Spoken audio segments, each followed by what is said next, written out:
on the very road you're now driving. Mount Washington was a test track of sorts because if a car could prove itself on these unforgiving slopes, it could work anywhere. Many traditional thinkers were not ready to acknowledge the worth of these mechanical contraptions. There was a statewide newspaper, the Manchester Union Leader wrote, "The whole thing is an unmitigated nuisance. The lives and property of perfectly helpless people have been menaced for no reason than to provide amusement for total strangers. Some drivers can be trusted. Most cannot. If these people think of coming up another year, let them stay in jail a couple of days, and everyone will be the better for it." And as you drive along in your vehicle today, try to imagine these two scenes in your mind. First, see the early cars with their 15 horsepower engines straining to make the grade, and then the other extreme, the high-powered race cars of today that climb to speeds of more than 100 miles an hour on the same turns that you are negotiating right now. Now, throughout history, the most daring of racers have always tried to capture the speed record on Mount Washington.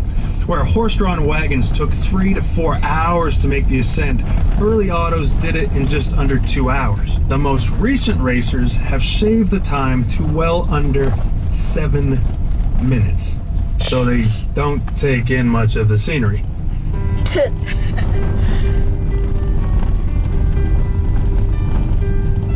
If it has been a clear and sunny day for you here today, consider yourself lucky.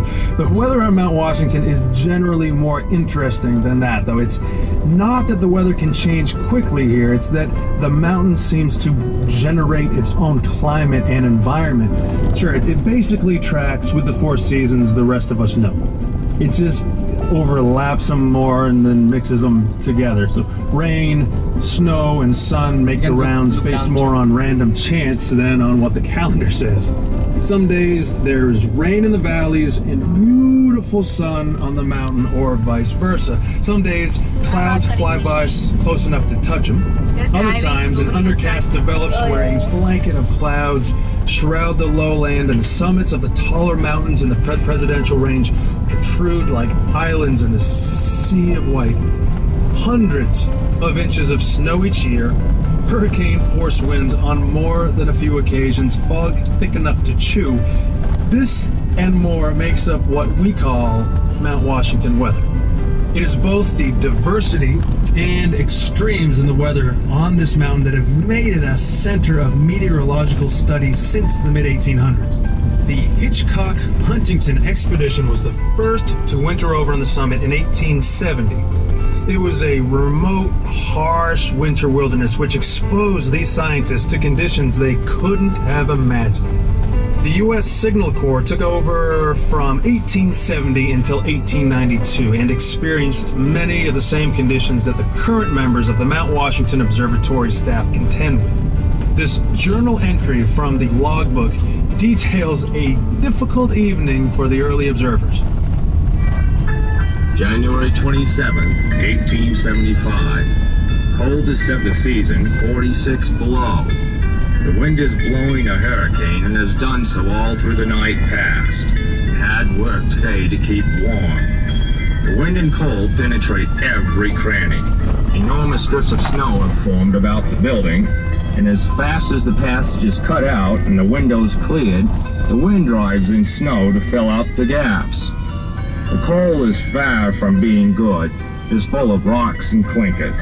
Respectfully suggest that good coal and another heating stove be purchased. If such weather as this is to continue, it would be wicked to keep men in such a dwelling. Sergeant Isaac Burr. It can be assumed that good coal and another stove weren't purchased because winter occupation ceased in 1890.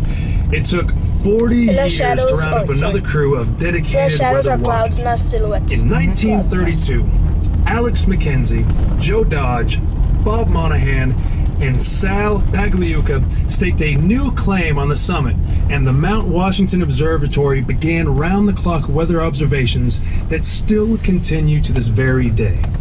Then came the day that no one expected. A day that